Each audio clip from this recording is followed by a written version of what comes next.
Baik, selanjutnya untuk pertanyaan, menjadi panik dan cemas karena berita-berita negatif sehingga kita merasa sakit atau merasa anggota keluarga kita sakit, kemudian bagaimana manajemen emosinya.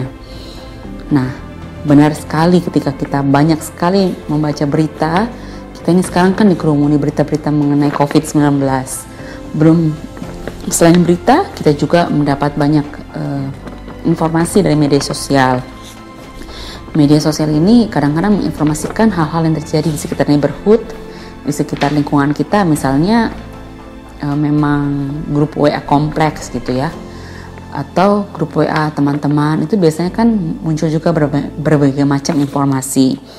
Nah, memang berita-berita negatif yang terjadi secara berlebihan atau kita baca secara berlebihan itu bisa sangat mempengaruhi, sehingga mungkin kita pernah mengalami jadi kita merasa diri kita tuh sakit, entah tiba-tiba jadi sakit nelan atau kok saya jadi kayak pusingnya, nafas saya kok jadi kayak berat, jadi serba curiga jadinya ya, serba merasa. Nah, mau nggak mau kita harus belajar membatasi diri dari berita-berita negatif. Jadi saya sih menyarankan kita membatasi diri. Jam berapa saya mau update diri dengan berita dan maksimal berapa lama.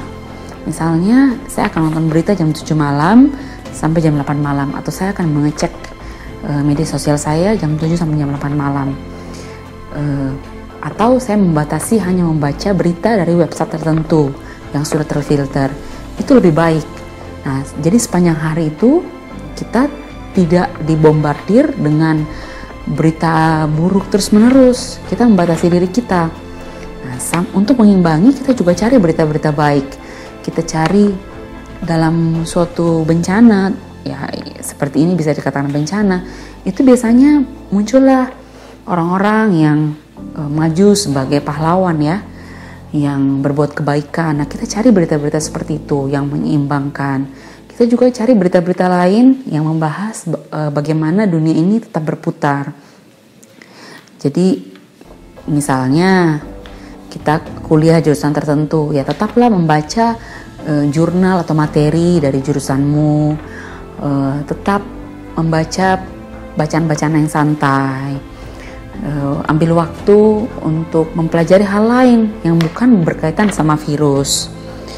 Nah, kita juga fokus kepada kebaikan dan secara fisik, karena tubuh kita ini berfungsi dengan baik ketika mind, body, and soul itu connected dengan baik ya. Jadi dari segi pikiran, dari jiwa, dan dari tubuh itu harus saling bekerja sama. Jadi memang kita juga harus memperhatikan diri kita secara fisik. Kita cari matahari 15 menit sehari minimal. Kita tetap olahraga. Nah, kalau di rumah ini kadang-kadang memang bawaannya kan tidur, malas-malasan. Itu jangan. Sinar matahari ini selain memang sumber vitamin D, dia juga adalah salah satu sumber antidepresi ya. Kalau kita kena matahari, itu baik buat jiwa kita juga selain untuk fisik kita. Jadi mind, body, and soul semua harus kita perhatikan. Secara mind, secara pikiran, kita membatasi diri dari konten-konten yang terlalu negatif. Secara soul, kita relaksasi, kita berdoa, kita meditasi. Secara body, kita makan makanan yang bergizi. Berusaha menciptakan pengalihan-pengalihan yang bisa kita dapatkan di rumah. Memang kita nggak punya lagi privilege keluar kan, jadi kita bisa mengalihkan dengan kegiatan positif. Misalnya membuat prakarya tertentu, atau nonton, tapi bukan nonton berita, nonton film yang mungkin sudah lama kita ingin tonton. Kalau mahasiswa ya kemungkinan bisa kerja tugas online-nya. Mudah-mudahan tidak makin stres tapi ya setelah baca tugas online. Tapi itu justru bisa menjadi pengalih perhatian dari si virus. Karena terus terang saya ketika menyiapkan materi kelas online darurat, materi itu banyak sekali, memang kesusahan atau sangat berat menyiapkannya, tapi membuat saya tidak terlalu memikirkan mengenai COVID-19 ini. Nah, jadi secara keseluruhan saya Jadi tidak terlalu cemas karena pikirannya teralih. Jadi coba cari pengalih-pengalih sederhana yang bisa ditemukan sehari-hari. Mungkin bisa dari kegiatan yang kita sukai, entah masak-memasak atau makan, asal jangan terlalu banyak ya. Kemudian kita berusaha untuk membangun ketahanan kita, atau build resilience. Fokus kepada rasa syukur. Jadi kadang kita mengabaikan hal-hal kecil, tapi sebenarnya bangun pagi dan langsung bersyukur apa yang kita bisa syukur hari ini dan kita sebutkan itu cukup berpengaruh terhadap mood kita sepanjang hari itu.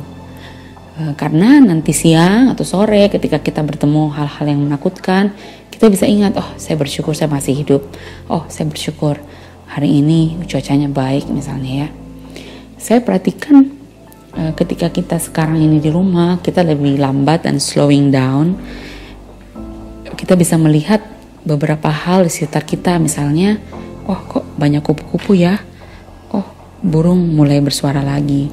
Karena manusianya sudah mulai memperlambat diri. Dan yang terakhir, kita harus tetap mempertahankan optimisme.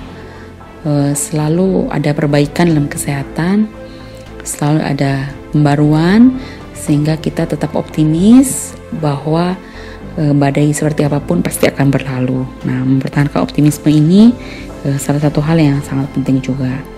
Kira-kira seperti itu. Nah, saya kira itu untuk mengenai mengatasi kecemasan dan pikiran yang negatif.